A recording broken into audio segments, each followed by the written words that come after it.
et merci aux élèves qui sont de plus en plus nombreux à venir voir camarades. Alors, je voulais déjà, vous avez l'habitude, mais je le rappelle à chaque fois, éteignez vos portables. Mettez pas sur mode avion, machin, tout ça, éteignez-les. Comme ça, on n'a pas de problème de vibreur ou de spectacle. Donc, vous allez assister à la classe de Margot. Et je voulais aussi spécialement remercier Morgane, enfin, que les élèves connaissent, qui participe beaucoup et qui aide beaucoup à l'école en dehors de ses talents de comédienne et de professeur. Et puis j'ai une pensée surtout, alors certains élèves l'ont déjà entendu, mais tous les spectacles que nous faisons, il y en a 8 cette année, sont dédiés à la mémoire, vous l'avez vu sur le programme sans doute, de Daniel Martin. Vous le connaissiez peut-être pas, ou que vous connaissiez.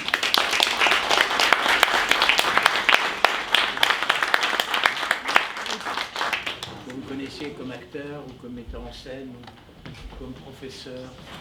Voilà, c'était un être humain extraordinaire. C'était un de mes meilleurs amis. Il est décédé il y a quelques semaines. Sa classe a lieu la semaine prochaine. Voilà, donc on pense tous beaucoup à Françoise et enfin tous les professeurs qui sont là. En tout cas, je vous souhaite une excellente après-midi, j'allais dire soirée, après-midi. Et puis Margot peut venir présenter son spectacle. Margot qui est blessée. Hein.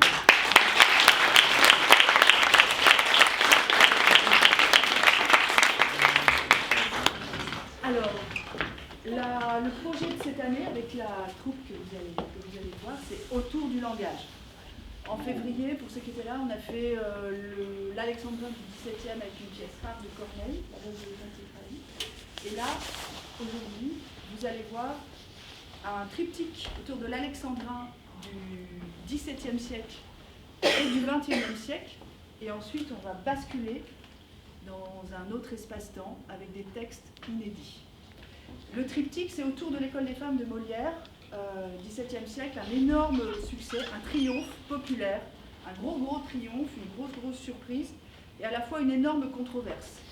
Parce que ce qui se dit dans la critique, vous entendrez la scène 5 de l'acte 2, Le Petit Chat est mort, qui va circuler. Donc une pièce de combat politique, la critique de l'école des femmes.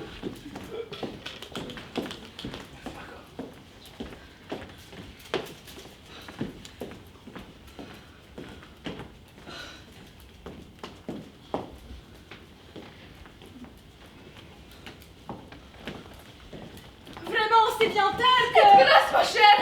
Faites-moi vite donner un siège! Un fauteuil, promptement! Oh mon Dieu! Qu'est-ce donc? Je n'en peux plus! Qu'avez-vous?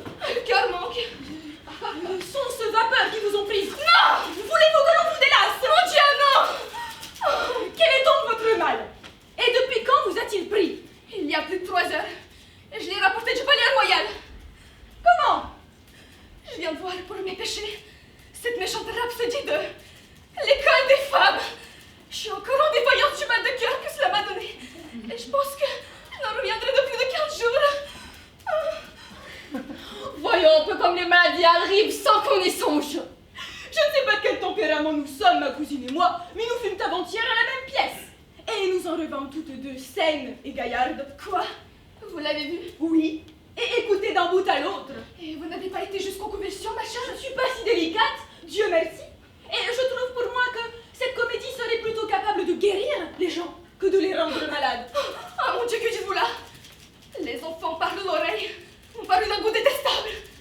La tarte à la crème m'a fidi le cœur et j'ai pensé vomir. Potage! Mon Dieu, que tout cela est dit élégamment. J'aurais cru que cette pièce était bonne. Que je plains le pauvre Molière de vous avoir pour ennemi. Moi je sais pas ce que vous y avez trouvé qui blesse la pudeur. Hélas tout! Moi je n'y en ai point vu. C'est que vous ne voulez pas y avoir vu, assurément. Car enfin, toutes ces ordures, Dieu merci, sont un visage découvert. Aïe, aïe, aïe. Mais encore, marquez-moi une de ces ordures que vous dites. Hélas, est-il nécessaire de vous les marquer? Oui, je vous demande seulement un endroit qui vous est fort choqué. En faut-il d'autre que la scène de cette Agnès lorsqu'elle dit ce qu'on lui a pris? Eh bien, que trouvez-vous là de sale? De grâce. Mais encore! Je n'ai rien à vous dire. Pour moi, je n'y entends point de mal. Tant pis pour vous. Tant mieux, plutôt, ce me semble. Je regarde les choses du côté qu'on me les montre et ne les tourne point pour y voir ce qu'il ne faut pas voir. L'honnêteté d'une femme. L'honnêteté d'une femme n'est pas dans les grimaces. Il s'y est mal de vouloir être plus sage que celles qui sont sages. L'affectation en cette matière est pire que toute autre. Et pour tomber dans l'exemple, il y avait l'autre jour des femmes à cette comédie, vis-à-vis de la loge où nous étions, qui, par les mines qu'elles affectèrent durant toute la pièce, leur détournement de tête et leur cachement de visage, firent dire de tous côtés, sans sottise, de leur conduite, que l'on n'aurait pas dite sans cela. Et quelqu'un même des laquais cria tout haut qu'elles étaient plus chastes des oreilles que de tout le reste du corps. Enfin, il faudrait bien dans cette pièce et ne pas faire semblant d'y voir des choses. Il ne faut pas y vouloir voir ce qu'il n'y est pas. Ah, je soutiens encore que les saletés crèvent les yeux. Et moi, je ne demeure pas d'accord de cela. Quoi? La pudeur n'est pas visiblement blessée parce que dit Agnès, dans l'endroit dont nous parlons. Non, vraiment. Elle ne dit pas un mot qui de soi ne soit fort honnête. Et si vous voulez voir dessous quelque autre chose, c'est vous qui faites l'ordure et non pas elle, puisqu'elle parle seulement d'un ruban qu'on lui a pris. Ah, ruban qu'il vous plaira, mais où il s'arrête n'est pas n'importe plus. Il y a sur d'étranges pensées. Scandalise furieusement.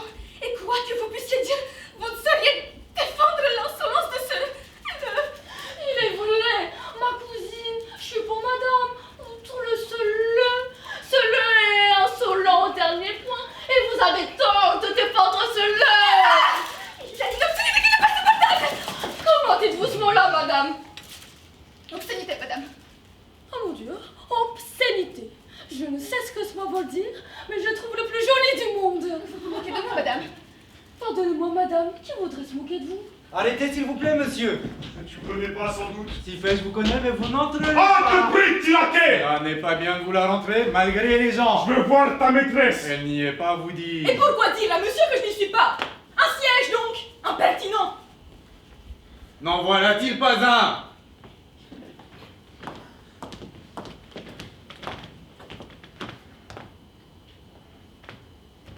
Approchez-le.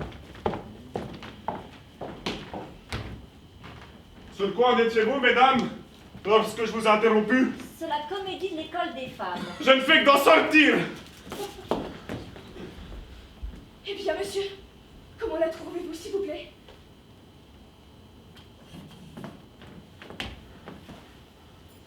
Tout à fait impertinent. Oh, je suis ravie.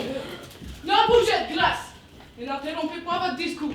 Vous êtes là sur une matière qui, depuis 4 jours, fait presque l'entretien de toutes les maisons de Paris. Jamais on n'a rien vu de si plaisant que la diversité des jugements qui se font là-dessus. Car enfin, j'ai oui condamné cette comédie à certaines gens par les mêmes choses que j'ai vu d'autres estimer le plus. Il est vrai, je la trouve détestable. Morbleu, détestable du dernier détestable, ce qu'on appelle détestable. Et moi, Marquis, je trouve le jugement détestable. Quoi, chevalier? Est-ce que tu prétends soutenir cette pièce? Oui, je prétends la soutenir. Parbleu, je la garantis détestable. La caution n'est pas bourgeoise. Mais Marquis, par quelle raison, grâce à cette comédie, est-elle ce que tu dis? Pourquoi elle est détestable? Oui. Elle est détestable parce qu'elle est détestable. Après cela, il n'y aura plus rien à dire. Voilà, son procès fait. Madame!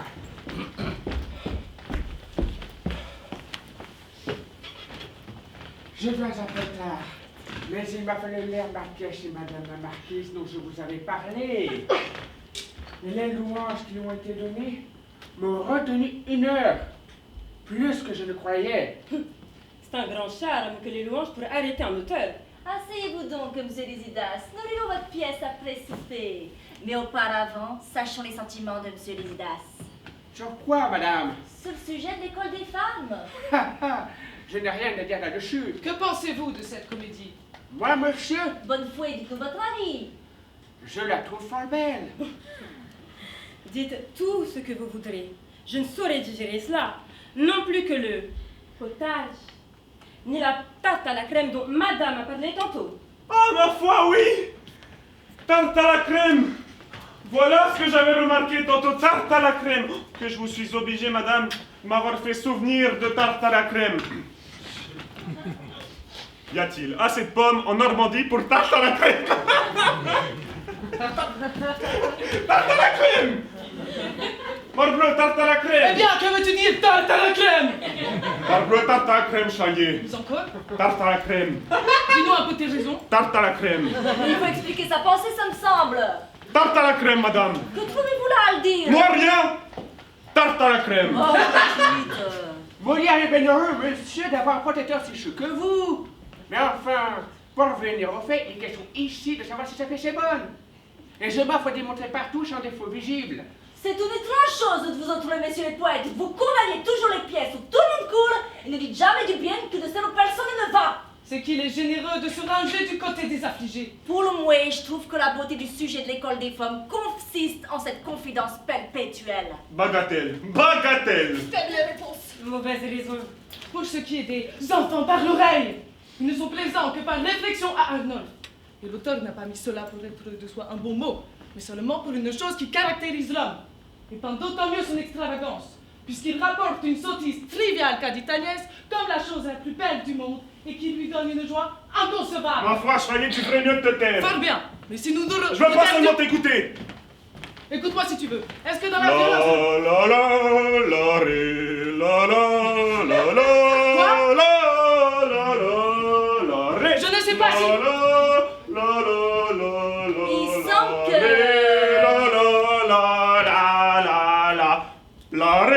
Il se passe des choses assez plaisantes dans notre dispute. Je trouve qu'on pourrait bien faire une petite comédie et que ça ne serait pas trop mal à la queue de l'école des femmes. Madame, on a servi sur table. Ah!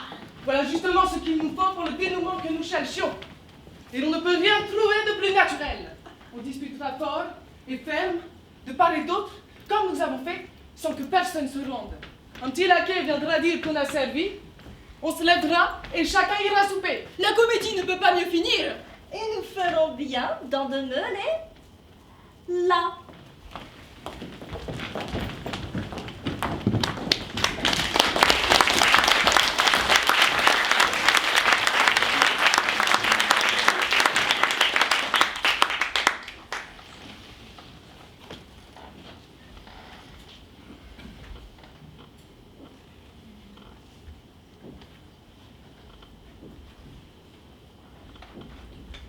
La promenade est belle. Fort belle. De beaux jours. Fort beau. Quelle nouvelle? Le petit chat est mort. C'est dommage, mais quoi? Nous sommes tous mortels et chacun est pour soi.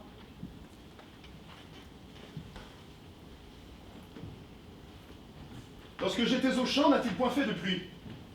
Non, Vous ennuyait-il? jamais je ne m'ennuie.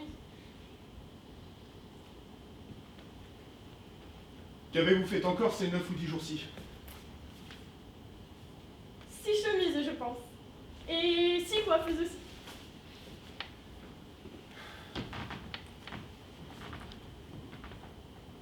Le monde, chère Agnès, est une étrange chose. Voyez, la médisance est comme chacun cause. Quelques voisins m'ont dit qu'un jeune homme inconnu était en mon absence à la maison venue, que vous aviez souffert sa vue et ses harangues, mais je n'ai point pris foi sur ces méchantes langues, et j'ai voulu gager que c'était faussement... Mon Dieu! Ne gagez pas, vous perdriez vraiment. Quoi? C'est la vérité qu'un homme... Chose est sûre. Il a presque bougé de chez nous, je vous jure. Cet aveu qu'elle le fait avec sincérité me marque pour le moins son ingénuité. Mais il me semble, Agnès, si ma mémoire est bonne, que j'avais défendu que vous vissiez personne. Oui, mais quand je l'ai vu, vous ignorez pourquoi, et vous en auriez fait sans doute autant que moi. Peut-être, mais enfin, contez-moi cette histoire. Elle est fort étonnante et difficile à croire. J'étais sur le balcon, à travailler au frais, lorsque je vis passer sous les arbres d'auprès un jeune homme bien fait, qui, rencontrant ma vue, d'une humble révérence, aussitôt me salue. Moi, pour ne pas manquer à la civilité, je fis la révérence aussi de mon côté. Soudain, il me refait une autre révérence. Moi, j'en refais de même une autre en diligence. Et lui, d'une troisième, aussitôt repartant. D'une troisième aussi, j'y repars à l'instant. Il passe, vient, repasse, et toujours de plus belle me fait à chaque fois révérence nouvelle. Et moi, qui tous ces tours fixement regardais, nouvelle révérence aussi je lui rendis. Tant que si sur ce point la nuit ne fut venue, toujours comme cela je me serais tenue. Ne voulant pas céder, ni recevoir l'ennui qu'il me pût estimer, moins civil que lui. Fort bien. Le lendemain, étant sur notre porte, une vieille m'aborde en parlant de la sorte. Mon enfant, le bon Dieu puisse-t-il vous bénir, et dans tous vos attraits, longtemps vous maintenir. Il ne vous a point fait une belle personne afin de mal user des choses qu'il vous donne. Et vous devez savoir que vous avez blessé un cœur qui de s'en plaindre est aujourd'hui forcé.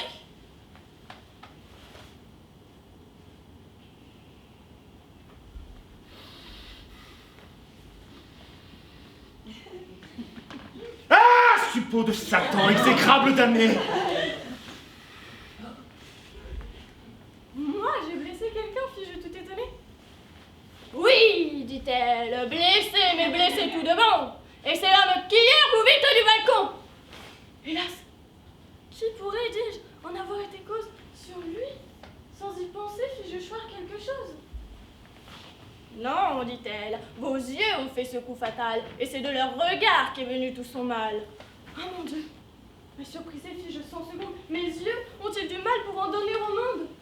Oui, fit-elle, vos yeux pour causer le trépas, ma fille, ont un venin que vous ne savez pas. En un mot, il languit, le pauvre misérable, et s'il faut, Poursuivit la vieille charitable, que votre cruauté lui refuse un secours, c'est un homme à porter en terre dans 2 jours. mon Dieu! Je mourrai, fis-je, une douleur bien grande. Mais pour les secourir, qu'est-ce qu'il me demande? Mon enfant, me dit-elle, il ne veut obtenir que le bien de vous voir et vous entretenir. Vos yeux peuvent eux seuls empêcher sa ruine, et du mal qu'ils ont fait être la médecine. Hélas, volontiers, fis-je. Et puisqu'il est ainsi peu de temps qu'il faudra me venir par ici. Ah, sorcière maudite, empoisonneuse dame, puisse l'enfer payer tes charitables trames. Voilà comme il me vit et reçut guérison. Vous-même, à votre avis, n'ai-je pas eu raison? Et pourrais-je, après tout, avoir la conscience de le laisser mourir, faute d'une assistance? Moi qui compatis tant aux gens qu'on fait souffrir et ne puis, sans pleurer, voir un poulet mourir. Tout cela n'est parti que d'une âme innocente, et j'en dois accuser mon absence imprudente qui, sans guide, a laissé cette bonté de mœurs exposée aux aguets des rusés séducteurs. Je crains que le pendard, dans ses vœux téméraires, un peu plus fort que je, n'ait poussé les affaires.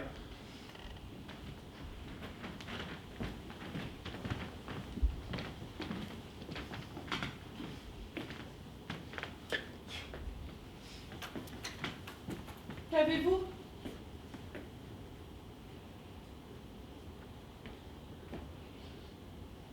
Vous grondez, ce me semble un petit. Est-ce que c'est mal fait ce que je vous ai dit? Non, mais de cette vue, apprenez-moi les suites et comme le jeune homme a passé ses visites. Hélas, si vous saviez comme il était ravi, comme il perdit son mal sitôt que je le vis, le présent qu'il m'a fait d'une belle cassette et l'argent qu'en ont eu notre Alain et Georgette, vous l'aimeriez sans doute et diriez autant que moi. Oui, mais que faisait-il étant seul avec vous? Il jurait qu'il m'aimait d'une amour sans seconde. Il me disait des mots les plus gentils du monde. Des choses que jamais rien ne peut égaler, et dont toutes les fois que je l'entends parler, la douceur me chatouille et là-dedans remue certains je ne sais quoi dont je suis tout émue. Ô fâcheux examen d'un mystère fatal, où les examinateurs souffrent seuls tout le mal. Outre tous ces discours, toutes ces gentillesses, ne vous faisait-il point aussi quelques caresses? Autant! Il me prenait et les mains et les bras, et de me les baiser, il n'était jamais là. Ne vous a-t-il point pris, Agnès, quelque autre chose? Ouf! Et il m'a Quoi? pris Fait-il? le genou, et vous fâcherez peut-être contre moi. Non. Si fait. Mon Dieu, non! Jurez donc votre foi. Ma foi soit. Il m'a pris... Vous serez en colère. Non. Non, non, non, non! Diantre, que de mystère! Qu'est-ce qu'il vous a pris? Il... Je souffre en damné! Il m'a pris par derrière de m'enfarceler! Quoi? Mais que fais-tu donc du COD? On ne dit pas il m'a pris, mais il m'a prise! À tous égards, ton observation me dégrise. Depuis quand le désir, pour être satisfait, exige-t-il un langage plus que parfait? C'est que je te connais, je sais que tu te vends! Il n'est pas dit qu'à ce sujet, toujours je mente. Et j'ai bon espoir que sur un malentendu, Nathan tourne ses vœux de mon cœur à mon cul. Pourrais-tu un peu te concentrer, votre grâce? Non! Hein? De répéter avec toi, je suis lasse. Il vais plutôt, Colin, checker mon fil Insta. As-tu vu la story sur la femme sans bras? Hein? Tu ne comprends rien de ce que je raconte. Un compte Insta, c'est de l'hébreu pour mon géronte. C'est à la main que papy écrit son courrier, avec une plume sur du joli papier. La moindre invitation est une belle lettre. Ton langage, SMS, c'est mieux écrit peut-être? Ces petits cœurs carmins en nombre indéfini, comme on dirait je t'aime au moindre graffiti. Impossible d'écrire un truc sans que d'un pouce, un anonyme approuve une copine glousse. Aux 2 points parenthèses et tous ces mots tronqués, je préfère de loin les tours alambiquées de l'amoureuse éperdue, nanti de sa plume, greffier des souvenirs, orpailleur dans la brume, où il puise sans honte, avec hésitation, la pépite d'amour aux 1000 tentations. Oui, je préfère écrire en complet caractère aux mots qui se terminent par PTDR et mimer par mon style un neveu de Rameau à ces petites croix, ces petits animaux. OKLM pour affirmer qu'on est tranquille, TKT pour t'inquiète, ou posey, pépouze, chill, ces compliments de merde auxquels tu te résous. Trop mignon, trop chou, merci chérie, gros bisous. Ou ce bonhomme jaune, souriant, grognon, selon l'émotion dont il se veut, le faillon, qui fait d'un SMS un aberrant rébut qu'on a lu tout entier quand on lit le début. Mais le pire, sais-tu, c'est ce genre de dièse, un vilain croisillon dont tu dotes les mots, lesquels embarrassés, encombrés, mal à l'aise, deviennent aussitôt d'un bleu couleur tableau. Tu as le blues, Colin? C'est peut-être un complot? Sais-tu qu'en dotant les mots de cette manière, on se donne moyen d'en compter la bannière? Peut-être ignores-tu qu'on les appelle hashtag? Est-ce le nom finnois d'un spectacle de gag? Je sais qu'à tes yeux je suis une proie facile et que tu jubiles de me voir imbécile ou empoté devant les rites du présent. Ah, comme il est ballot, comme il est assommant, comme il est vieux, têtu ou bien d'arrière-regard et que ses opinions sont méchamment ragardes. Tu sais quoi, je m'en fous. Et si je dis soulier ou bien antenne 2, suis-je particulier? Quand chacun de tes choix se limite à la mode, je me suis donné une toute autre méthode.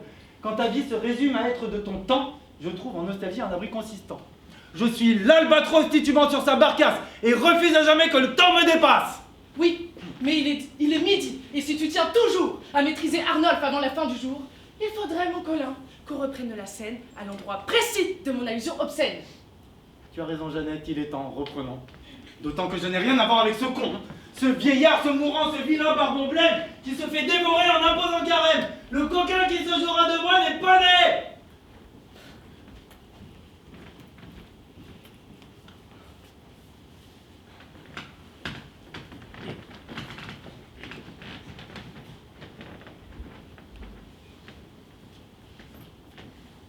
Il m'a pris le ruban que vous m'aviez donné. À vous dire le vrai, je n'ai pu m'en défendre. Passe pour le ruban, mais je voulais apprendre s'il ne vous a rien fait que vous baisez les bras. Comment? C'est qu'on fait d'autres choses? Non pas.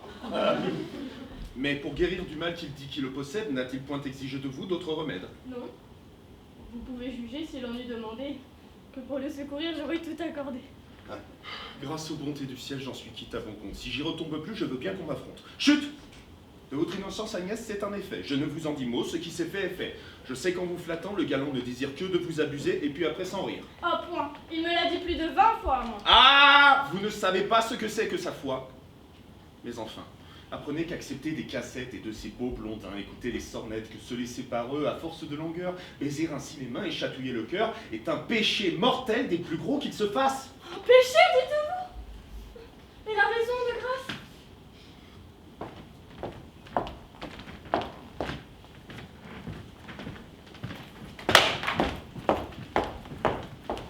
À combien de chichis s'obligent les amants? Bon, Nathan est parti. À nous deux maintenant. Avant de me gronder, il faut bien que tu saches, oh ma Jeannette, que si jamais tu te fâches, oh ma Jeannette, que si jamais tu te fâches... Est-ce mon oreille? Je n'ai pas entendu. Et pourquoi prends-tu la mine d'un chien battu? Oses-tu croire avec ta tête de caniche que tu vas réussir à te sauver les miches? Non, je voulais seulement te montrer qu'on pouvait devenir ton amant. Vraiment, je n'entends pas. Qu'est-ce que tu racontes? De quelle fourberie me feras-tu le compte? Je ne souhaite rien, tout m'est indifférent. Ce qui compte, Colin, c'est qu'inopinément tu puisses, séant, te souvenir de ta place au moment où je dis. Et la raison de grâce. La raison?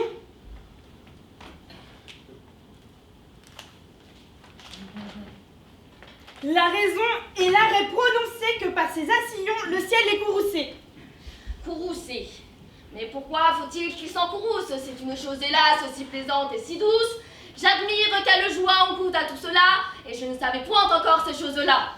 Oui, c'est un grand plaisir que toutes ces tendresses, ces propos si gentils et ces douces caresses, mais s'il faut le goûter en toute honnêteté, et qu'en se mariant, le crime en soit ôté. N'est-ce plus un péché lorsque l'on se marie? Non. Mariez-moi donc promptement, je vous prie. Si vous le souhaitez, je le souhaite aussi. Et pour vous marier, on me revoit ici. Est-il possible? Oui. Que vous me ferez aise? Oui, je ne doute point que l'hymen vous plaise. Vous nous voulez nous deux? Rien de plus assuré. Que si cela se fait, je vous caresserai. Et la chose sera de la même. Nous serons mariés. Oui. Mais quand? Dès ce soir. Dès ce soir. Dès ce soir. Cela vous fait donc rire? Oui, oui. Vous voir bien contente est ce que je désire. Hélas, que je vous ai grande obligation et qu'avec lui j'aurai de satisfaction. Avec qui? Avec là. Là n'est pas à mon compte. À choisir un mari, vous êtes un peu prompte. Vous êtes un peu prompt. Vous êtes un peu. N'as-tu pas honte d'offrir une voix éteinte à des spectateurs qui ont payé leur billet? Où sont les emportements, où sont tes complaintes, dont ordinairement tu te tiens le secret? Est-ce que tes sentiments t'empêchent de jouer?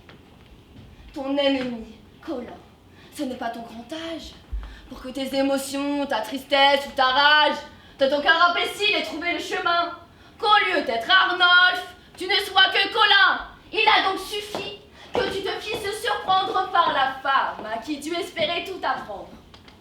Retiens d'une élève, comédien t'es passé, que si tes sentiments, ton passé, tes amours, te hantent, te pointent, te soufflent des répliques, et te donnent soudain un air mélancolique, quand il faudrait que pour exprimer le bonheur, tu imprimes à ton jeu la gaieté du cœur, c'est que, contrairement à ce que tu veux croire, le théâtre n'est pas seulement une histoire de passion d'apparat, d'un sincère serment qu'on fait à genoux, mais sans que d'un cœur battant, la promesse d'amour soit un peu affermie. Tu joues mal, Colin. Je le jure sur ma vie, à force de t'affirmer qu'il faut faire semblant, de tourner le dos au chagrin qui te compose. Tu accumules les trous, les blancs, les pauses, et tu donnes toujours l'impression d'une pause. Tu n'as pas les moyens d'incarner les barbons, les perdants impérieux et les sublimes pigeons, et tu donnes soudain un air mélancolique. Alors, j'ai rédigé pour ton apprentissage les règles à suivre si tu veux que ma rage commence à s'estomper et que ton désarroi trouve à me séquestrer un vrai mode d'emploi.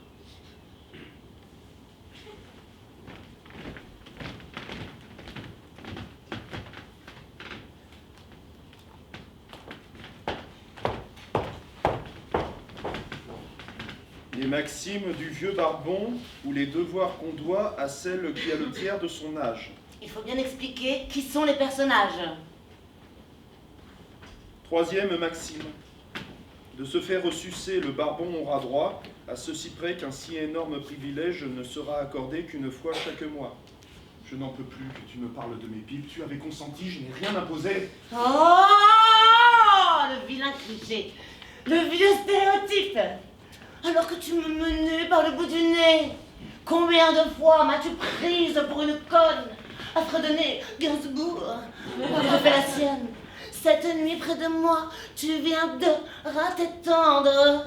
Oui, oui, je serai calme et je saurai t'attendre. Quatrième maxime. Pour le cunilingus ou le barbon Excel,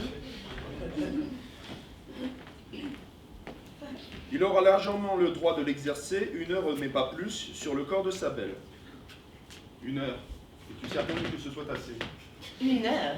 C'est un grand vase rempli de climat où tout arrive quand on donne langue au chat.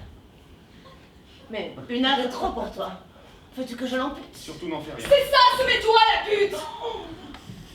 Pardon? Pardon? Tu m'as bien entendu, Vénal le meuf. Poussin qui réclame de vivre dans sa neuf.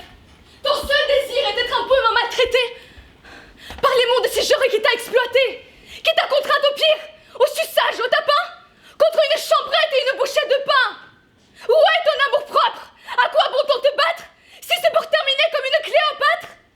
Aimer un homme, soit, chacun fait des erreurs, mais en aimer deux, c'est augmenter ses douleurs.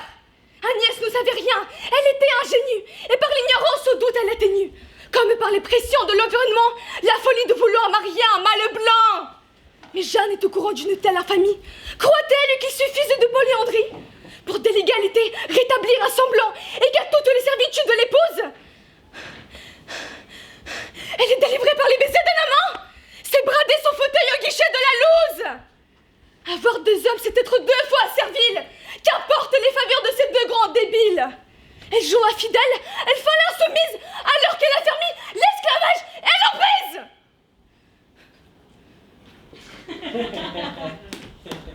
Suis-je prisonnière en faisant ce que je veux? Où se trouve le mal à me taper les 2? Mais tu ne m'appelles pas un plutôt femelle. Qu'à te se mettre 2 au lieu d'être rebelle. Devant des prédateurs, tu baisses le pavillon. Et tu ne vois donc pas, spectatrice et couillon, qu'à lui expliquer tout ce qu'elle doit penser, tu te conduis toi-même comme un vrai vampire, et quand tous les conseils que tu veux prodiguer de tous les prédateurs, tu es de loin la pire! Tu peux parler, ton colin dégoûtant cochon, avec ta Jeannette, je mets du mal au champ! Jeannette? Jeannette! Tu ne comprends que dalle au spectacle que tu détruis par ton scandale. De mon consentement, il faudra qu'on discute. Mais je vais revenir sur ce doux mot de pute dont m'a gratifié la spectatrice mécontente. Où vois-tu, s'il te plaît, une âme prostituée dans le désir de multiplier les amours? Aurais-tu préféré que je sois ordonnée pour éviter le regard des hommes méchants? Où est le directeur? De tous les bons conseils, qu'à tort tu t'autorises. Aucun d'eux, je l'avoue, ne convient à ma guise. Ou bien la directrice, qui de nos spectateurs ou de nos spectatrices voit aussi dans cet acte un scandaleux abus. Qui veut m'accompagner dans mon dépôt de plainte contre une comédie qui, sous de grosses feintes, fait aux femmes l'honneur de traiter sa capue? Personne? Pas un doigt? C'est là votre réponse? Tandis que je m'indigne et que je les dénonce, tout ce que vous faites, c'est attendre la fin. Ta gueule écrase! Silence! La ferme enfin! Ce n'est pas un amphi, nous sommes au théâtre! Retourne chez ta mère ou va voir un psychiatre! Que c'est l'intimité! Je veux l'interdiction! Je m'en vais sur Twitter! Lancez les pétitions!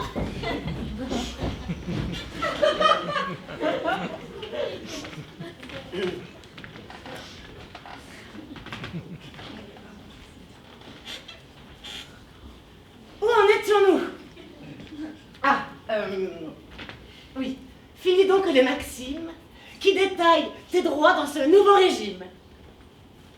Je ne préfère pas. J'en ai trop de chagrin. Alors gagnons du temps, dis-nous, juste la fin. Pour avoir tant donné à sa petite otage, le baron se verra enfin récompensé par un vaste mariage devant 1000 invités. Je t'épouse, colon! Et 100 fois la journée. Tu vas regretter le jour où je suis née. Tu te rêvais Molière ou Rocco Siffredi. Tu vas finir dans la peau d'un mari.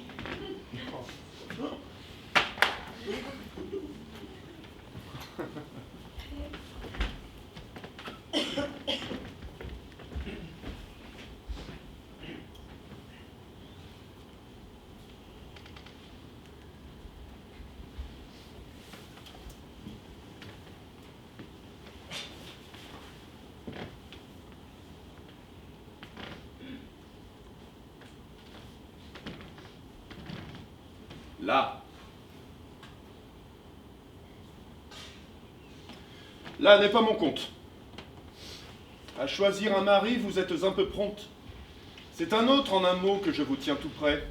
Et quant au monsieur là, je prétends, s'il vous plaît, dû le mettre en tombeau, le mal dont il vous berce, qu'avec lui désormais vous rompiez tout commerce. Que venant au logis pour votre compliment, vous lui fermiez au nez la porte honnêtement, et lui jetant, s'il heurte, un grès par la fenêtre, l'obligiez tous deux bons à ne plus y paraître. M'entendez-vous, Agnès? Moi, caché dans un coin de votre procédé, je serai le témoin. Là, s'il est si bien fait, c'est... Ah! Que de langage! Je n'aurai pas le cœur! Point de bruit, davantage! Mais quoi? Montez là-haut! Mais quoi? C'est assez! Je suis maître, je parle. Allez, obéissez.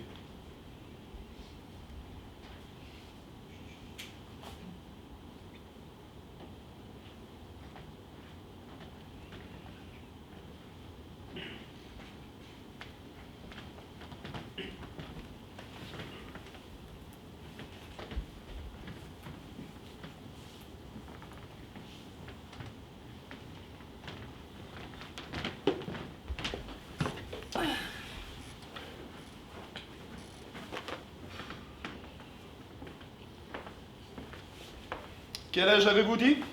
J'ai 19 ans, monsieur. Ah non, ça ne va pas, ce n'est pas assez vieux. Il n'est pas temps. Mais dites l'impartial message Oh, la barbe! d'un qui nous vient du 3e âge. Vous dites, monsieur, que vous avez 19 ans. 18 en vérité, mais 19 au printemps. Il sait mentir. C'est de bon augure, je trouve. Préférerais-tu donc qu'il joue ce qu'il éprouve? Heureusement qu'il ment. S'il ne nous mentait pas, ce serait un enfant. Ou un petit peu sympa. Jeanne, une jolie fleur dans une peau de vache. Attention, si tu me contredis, je me fâche. Qu'est-ce qui m'a pris le jour où j'ai cru bon de Tais-toi! m'attacher? Promesse de jambon. Combien de temps iras-tu me rompre la tête? Fais silence, Colin, ou je te baïonnette. Et laisse-moi donc écouter ce candidat intitulé Horace et mimer nos ébats.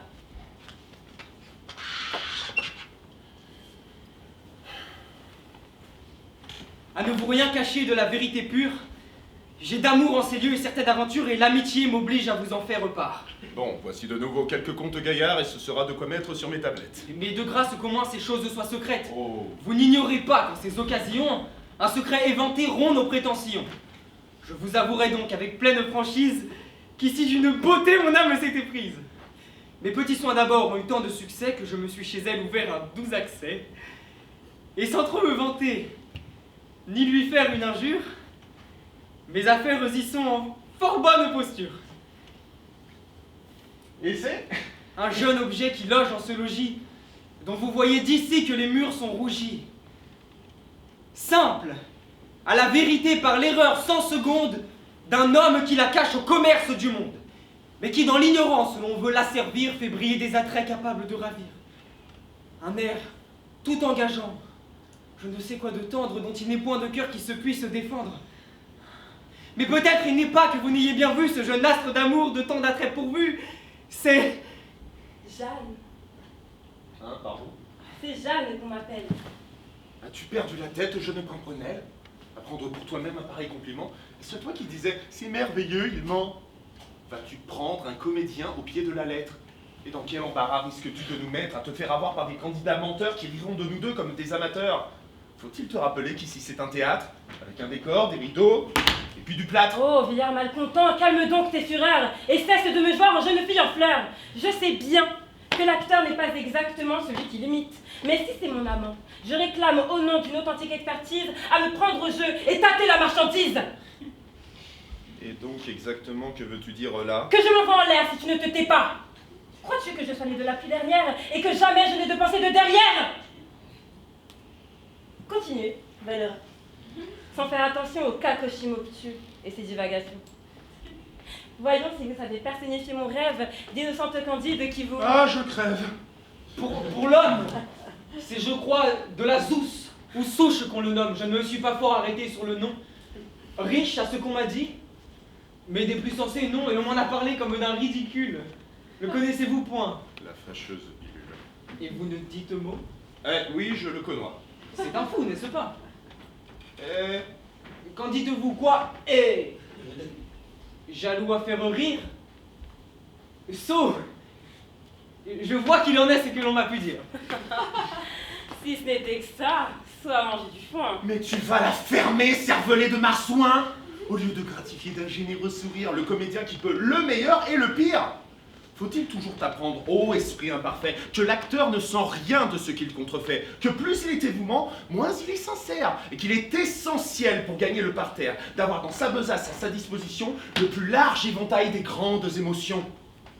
Je ne suis pas Arnolphe. Et ce petit bonhomme, un premier candidat qui est à peine un homme, n'est pas du tout Horace, encore moins ton amant, c'est pour ça qu'à l'entendre on croit qu'il l'est vraiment. Dans cette controverse, ai-je mon mot à dire? Il parle maintenant. Oui, parle, et montre-nous du haut de ta jeunesse que ce vieillard atteint des sommets de bassesse. Je trouve, madame,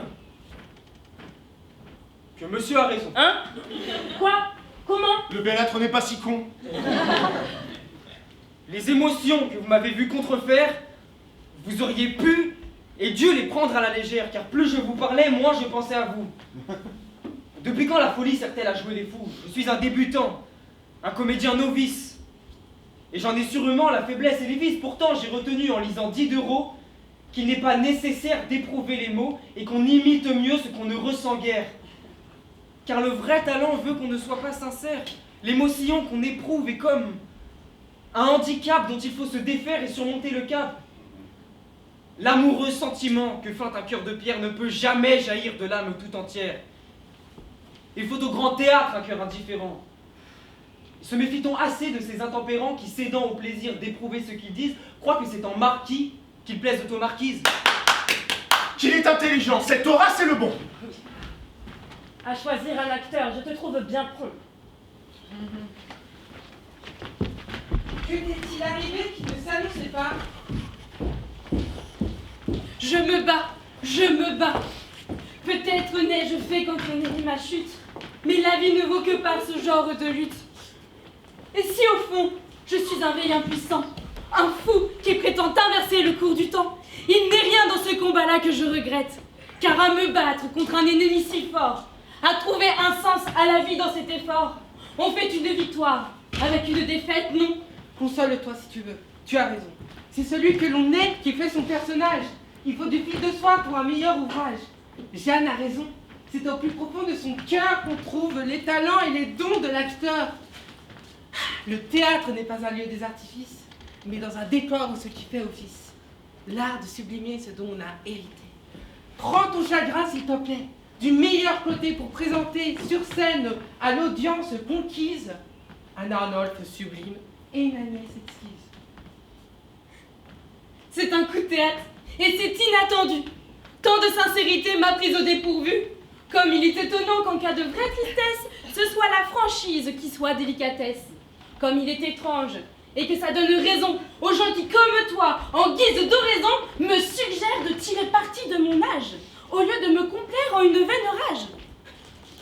Je ne mentirai plus désormais, c'est promis, qu'une fois de temps en temps, et à mes amis, même si je deviens cocu de la comédie, je cesserai de me nourrir d'hypocrisie. Et puisque c'est ainsi qu'on est un bon acteur, je ne veux plus faire attendre les spectateurs, ni les spectatrices. Zaki, de toute l'âme, je dédie sans détour cette école des dames. Agnès vous attend au bras de son fiancé. La pièce va pouvoir, sous vos yeux, commencer.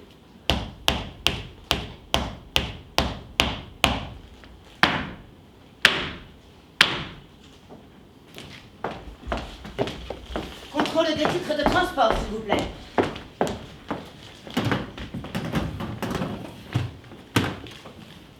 Tiens, vous êtes le contrôleur maintenant.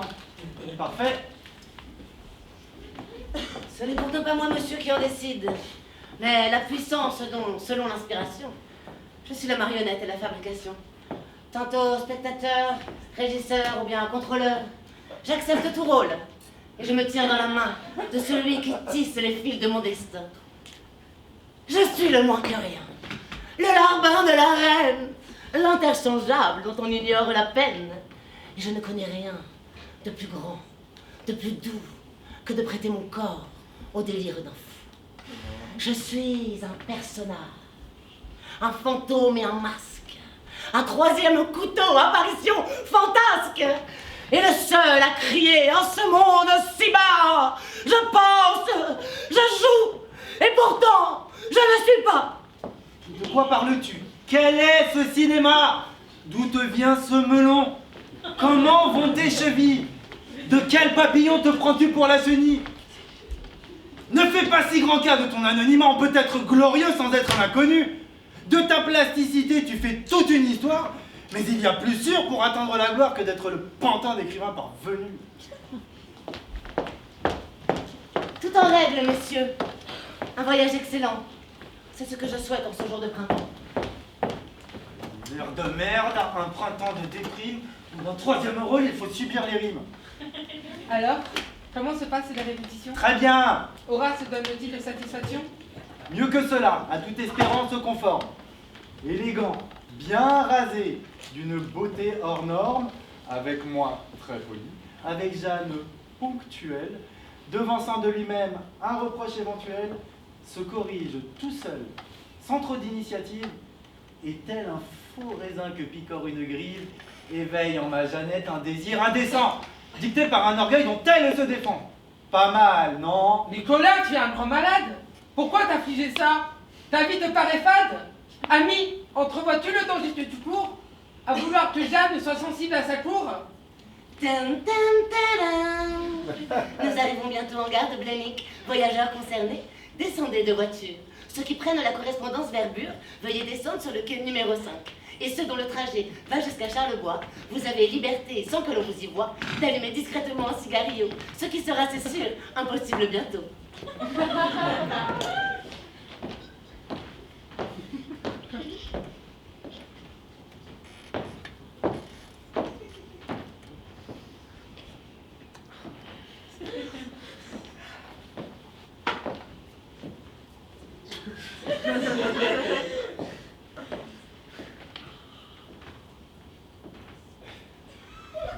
Tam, tam, tadam.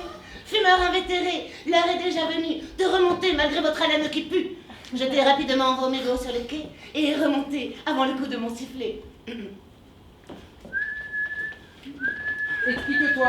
Je ne savais quel parti prendre, à quel sein me soumettre, à quel détour me rendre. Après ma suggestion qu'elle incarna Agnès, après avoir consenti qu'elle profita de l'idée dont j'étais Deus ex machina. J'étais comme encombré par l'idée de la pièce, j'étais empli d'une affreuse mélancolie. Le calice serait bu jusque à la lit, me disais-je marchant dans la rue Vaugirard. Quand je tombais à l'angle d'un grand boulevard sur mon Nathan, qui déguisé en picrocole, invitait les passants au spectacle d'école. Je veux voir ce qu'il adviendra de ce projet.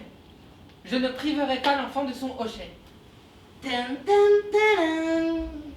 Voyageurs impatients, encore quelques hectares, et de Charlebois vous verrez la jolie gare. Et quant à moi, j'abandonne le contrôleur pour me fondre dans la masse des spectateurs.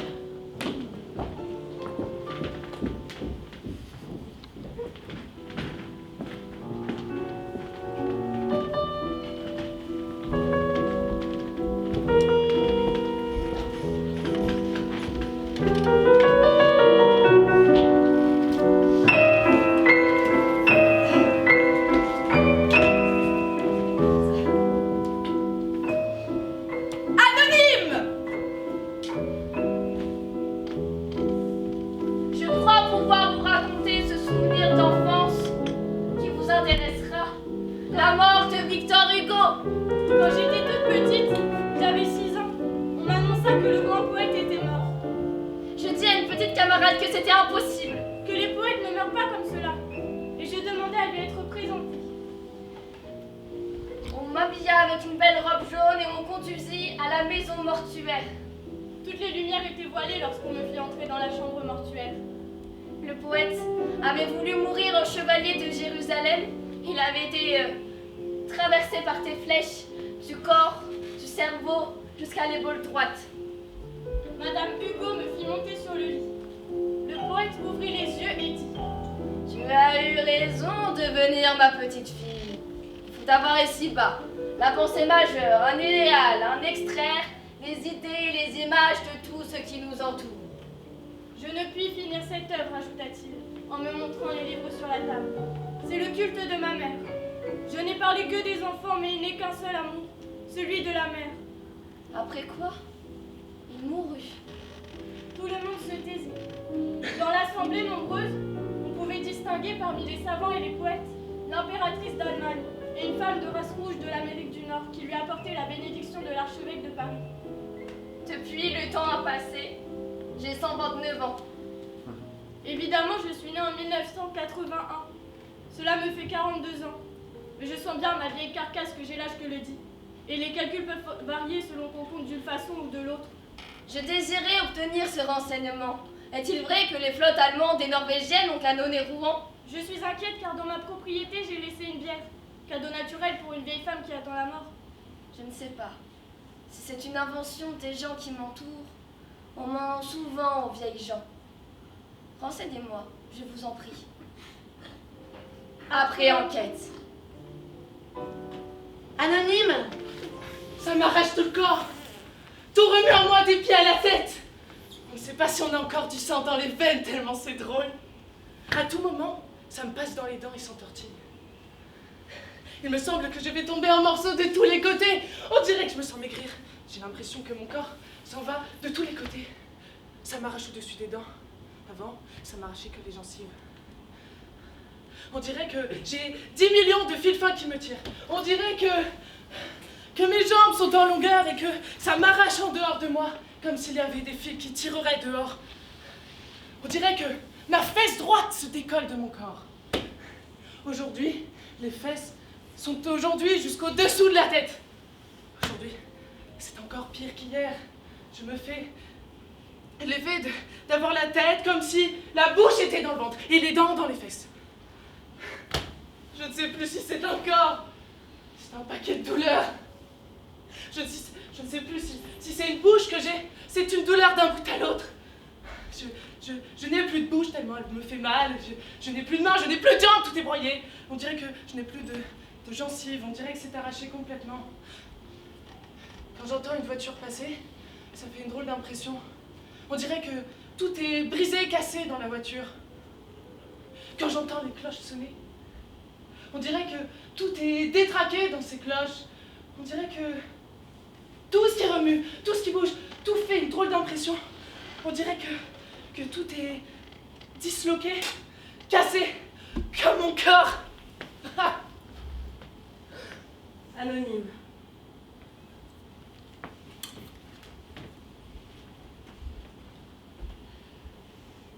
Je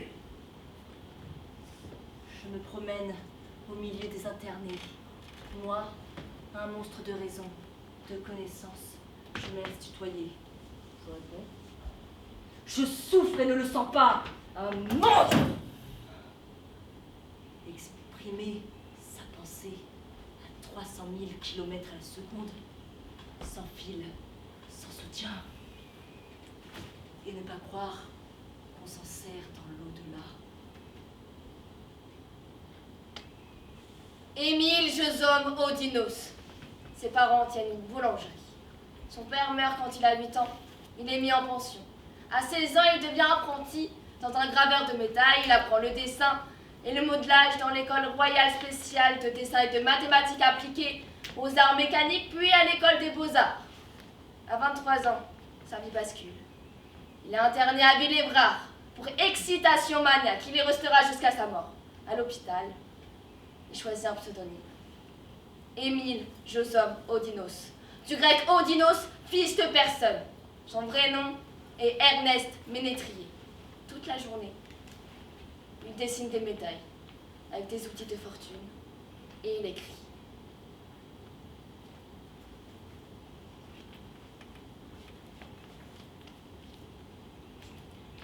Nous avons la tête, la chevelure, le masque. Nous avons comme os dans la tête le frontal, le temporal, le pariétal, l'occipital. La chevelure se compose de cheveux relevés de profil. s'en allant en arrière. Forme chignon.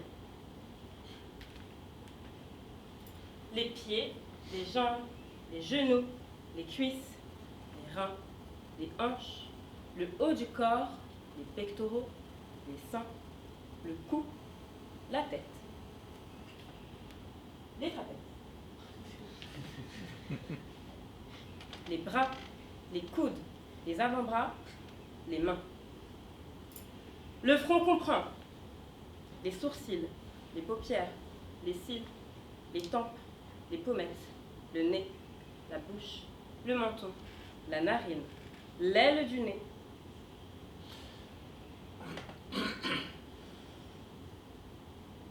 Dans les draperies, nous avons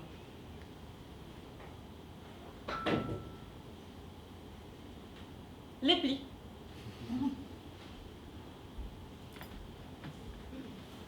Anonyme.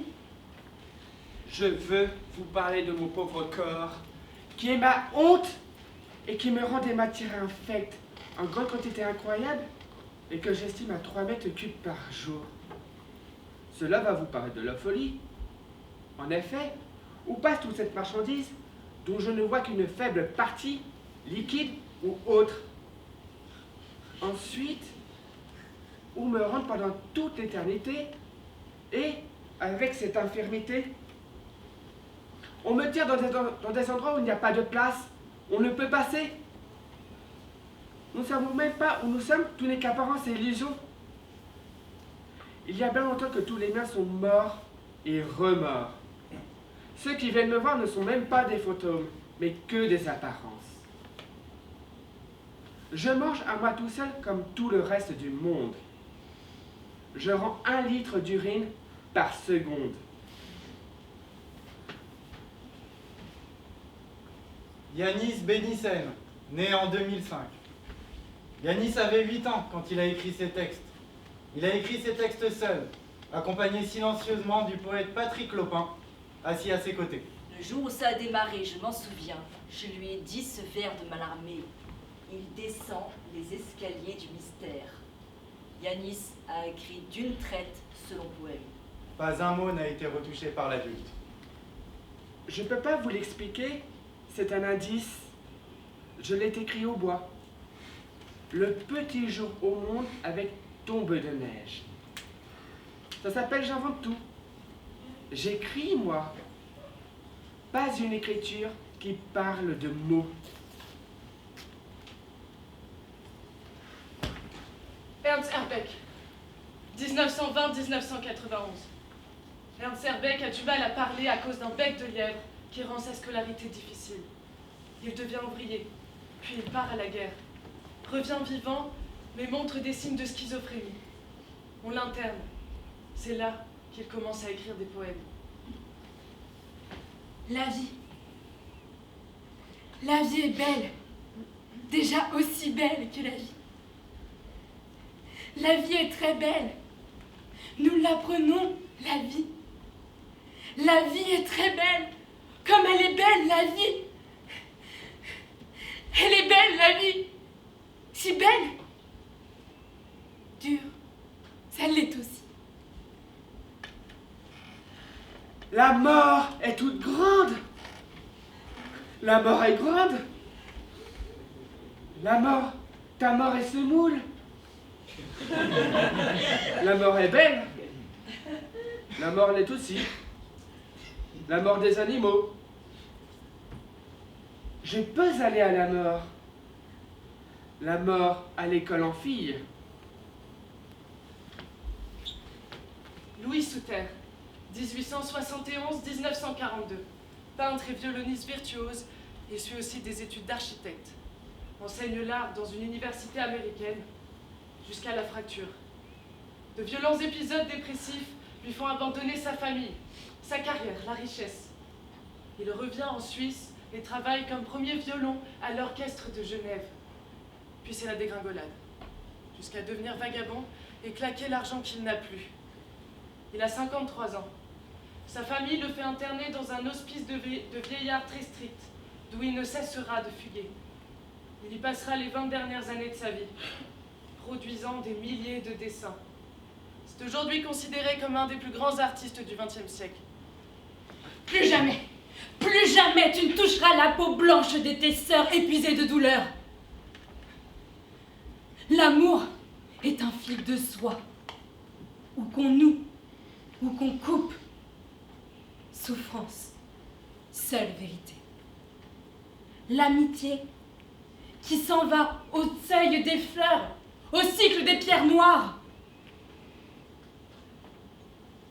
Ta joie sera dans l'étude, dans la mansarde nue, propre de bois, faite de solitude, vêtue rouge du soleil couchant, pourpre au tourbillon des passions intérieures. L'art commence où fuit la vie. Anonyme. Je ne suis pas tout à fait de l'avis de Pythagore, qui fait passer l'âme de chaque trépassé dans un quelque chose de ce qui se meut sur terre, animal, oiseau ou autre. Non. Je crois au contraire que les âmes des trépassés forment la masse aérée dans laquelle nous nous mouvons d'un bout à l'autre du monde, avec plus ou moins d'esprit pour chacun. Plus il y a de siècles, plus il y a de morts, plus il y a d'âmes de trépassés, et plus nous avançons dans la civilisation, qui, comme le dit Condorcet, n'ira jamais qu'en augmentant et jamais en diminuant. Peut-être cette hypothèse prouverait-elle que j'ai raison. Si la race humaine était plus forte au temps primitif, c'est que tout était encore matière. Chaque vivant avait une moins forte dose d'esprit. Il y avait moins de trépassés pour en aérer leur cervelle. Si nous portons la civilisation jusqu'au bout du monde, c'est que l'air est pénétré d'esprits de trépassés qui ont vu, connu en masse notre existence. Nous voyons toutes choses avec eux. Ils nous facilitent les moyens de bien faire. Et plus nous courons avec les siècles, et plus cela s'accentuera, parce qu'il y aura de plus en plus des âmes autour de nous.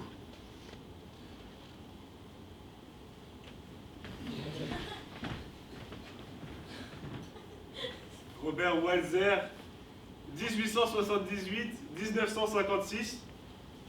Écrivain et poète suisse, il aura plusieurs métiers. Acteur, employé de banque, secrétaire, laquais. Le jour de Noël.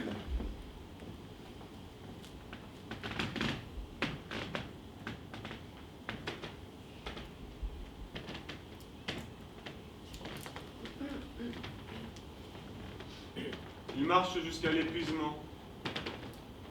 On le retrouvera étendu dans la neige. Personne n'est autorisé à se comporter avec moi comme s'il me connaissait.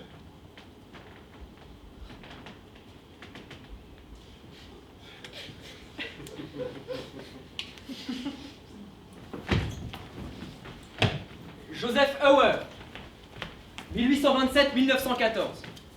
Joseph bénéficiait d'une grande liberté. Il se considérait comme le propriétaire des lieux. Il a passé en tout 47 ans de sa vie dans les hôpitaux psychiatriques. Pour qu'un jour, en descendant la rue des Carrières avec un jeune homme tagant qui demanda « Est-ce que tu connais Papa Saucisse ou Saucisse ?» J'ai répondu non. En ce moment-là, façon homme montait la rue et sauta contre mon poignard et chercha à me déchirer le visage tête coffre. Je le empoigna et appliqua contre la muraille de gauche. Cette façon homme et qu'il se débattait à me battre, je le coucha ou étendard sur les escaliers. Et il continua à me chercher, à me donner des coups de poing, des coups de pied à égratigne. Je le tenais jusqu'à qu'il ait fini ses ébats. J'aperçus, pendant courant 8 jours plus, que j'avais des égratignures au visage coffre. J'ai fait promettre à ceux qui soient sages à l'avenir. Étant si jeune, je ne pouvais pas comprendre qu'il eût paru que l'on puisse laisser sur terre ces façons hommes.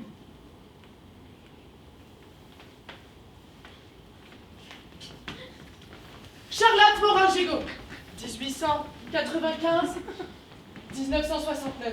Elle était internée à l'hôpital de Villévrard, puis a été transférée à Saint-Alban en 1939. En 1957, son médecin la laisse sortir. C'est elle qui voudra y revenir. Tristan Tzara possédait une de ses lettres. Je suis poupée.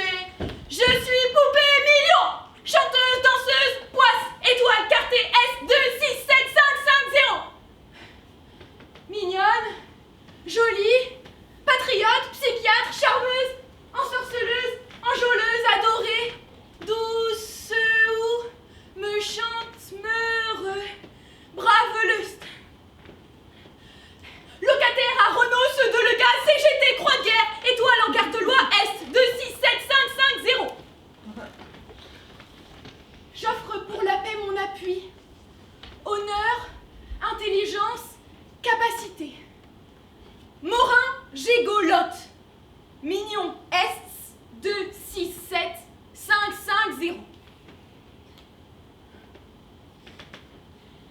Josette, France, Carmen, Lucienne, Jeanne, Aïda,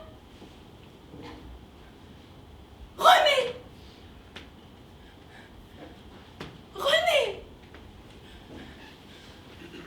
Babouyek, née en 1990. Babouyek a aujourd'hui 24 ans. Elle est autiste, elle n'a jamais parlé, jamais été à l'école, jamais appris à lire. Puis sa mère découvre un jour qu'elle sait lire et écrire. Elle invente pour sa fille une boîte en bois où les lettres de l'alphabet sont rangées.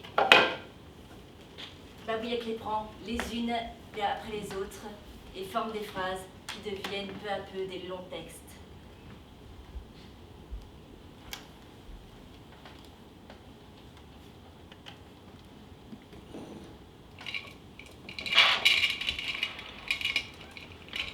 Je suis Babouyek, très déclarée, sans parole.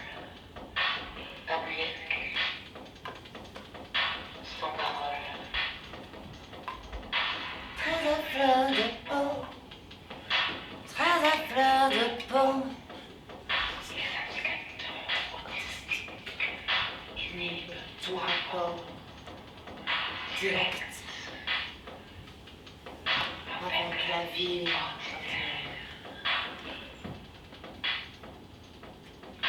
La folie de l'obéissance, d'être en vie.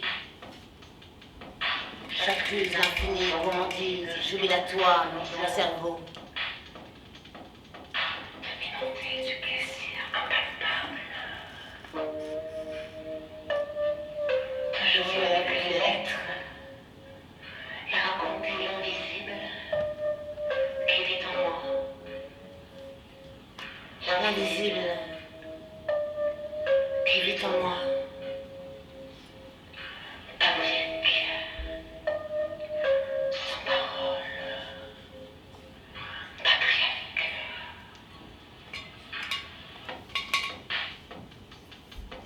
J'ai refusé cet enfermement pénitentiaire dans ma propre cellule corporelle. Pour rester libre. Libre dans mon imaginaire, libre dans ma réflexion.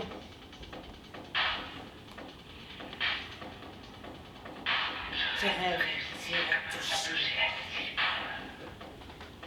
ton concentrique qui t'appuie sur le fond de ma gorge et de me transformer en tireur d'élite de la parole.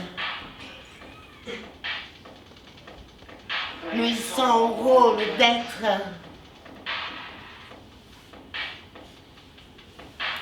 Entendu. Je suis libre dans ma tête. Et ce souffle qui porte la vie, je l'ai en moi. Et dans le fond du silence de mon corps, je pousse ce cri.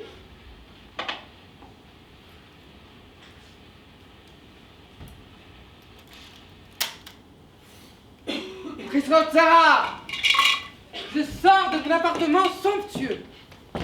L'hiver nous dévore, cigarette en poudre d'or. Le bonjour de Joconde dit bonjour à tout le monde.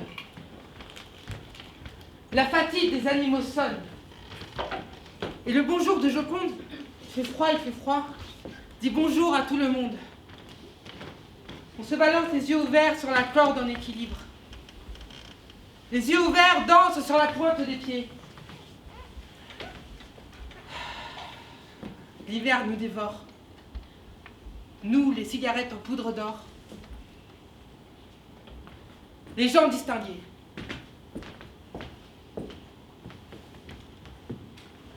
Sylvain Lecoq. Son père est cordonnier. Ils sont pauvres. Il ne va pas beaucoup à l'école. Plus tard, il devient employé de commerce et se marie à une fille de ferme. Ils ont 3 enfants. Puis il perd son travail. Puis sa femme tombe malade. Alors, il perd la rampe du réel et s'enferme dans l'imaginaire. Le nœud se resserre. Il devient délirant. Il est interné, il s'évade. Parfois, on l'attache à son lit. Après 3 années d'internement, elle se suicide.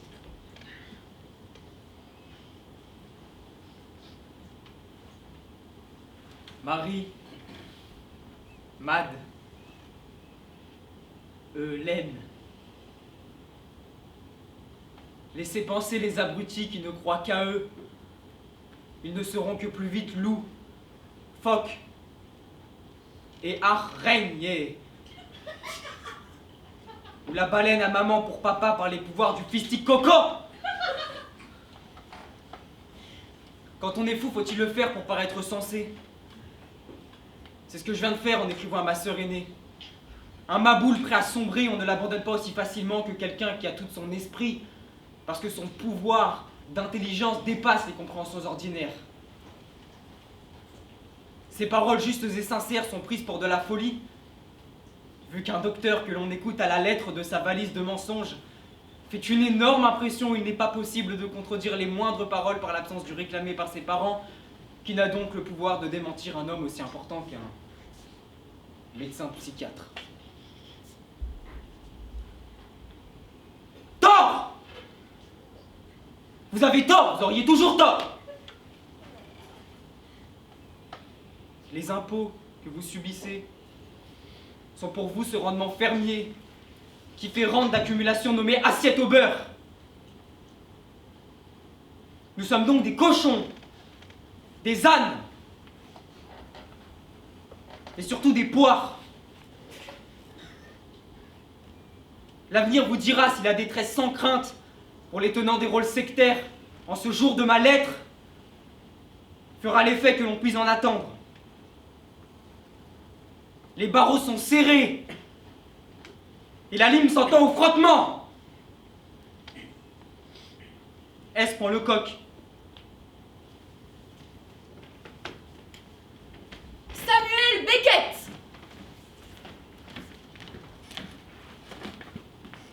Comment dire? Folie. Folie que de. Que de. Comment dire? Folie que de ce. Depuis. Folie depuis ce. Donner. Folie donner ce que de. Vu. Folie vu ce. Comment dire? Ceci. Ceci. Ceci-ci. Tout ce ceci-ci. Folie donner tout ce. Vu. Folie vu tout ce ceci-ci que de. Que de. Comment dire? Voir. Entrevoir. Croire, entrevoir. Vouloir croire entrevoir. Folie que de vouloir croire entrevoir quoi? Quoi? Comment dire? Et où que de vouloir croire entrevoir quoi? Où? Où? Comment dire? Là. Là-bas. Loin. Loin là, là-bas. À peine. Loin là, là-bas, à peine quoi? Quoi? Comment dire?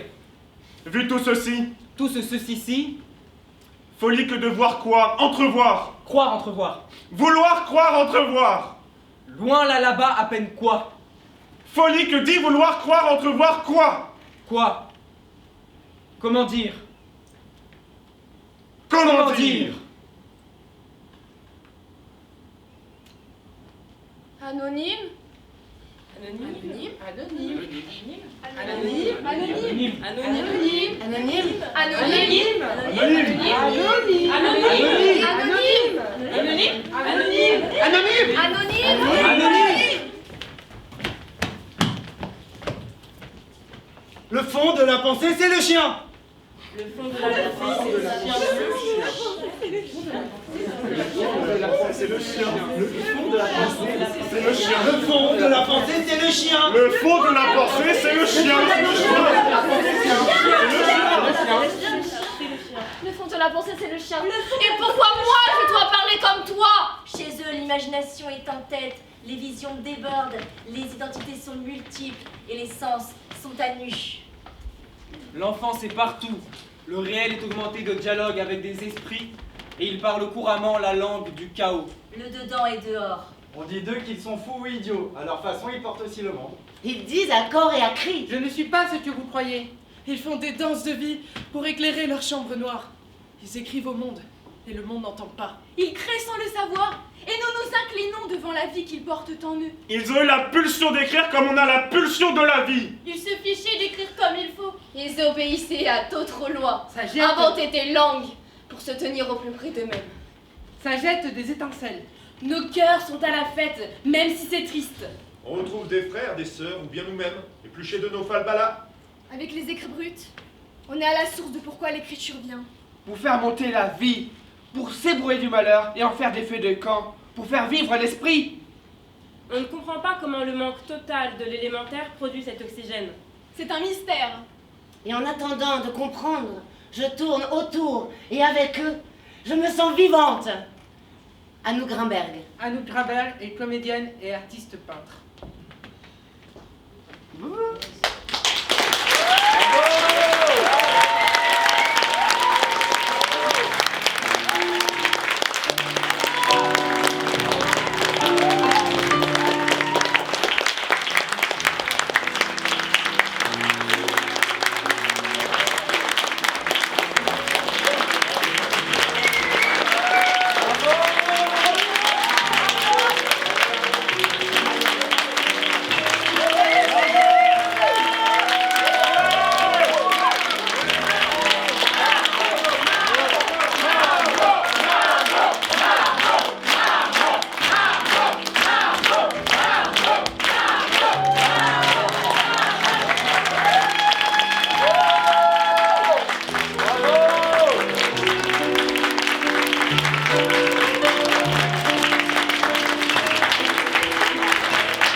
L'alexandrin 17e, 21e siècle, et puis, et pourquoi moi je dois parler comme toi, le texte brut, un recueil de textes élaboré par Anouk Grimberg. Voilà, autour du langage.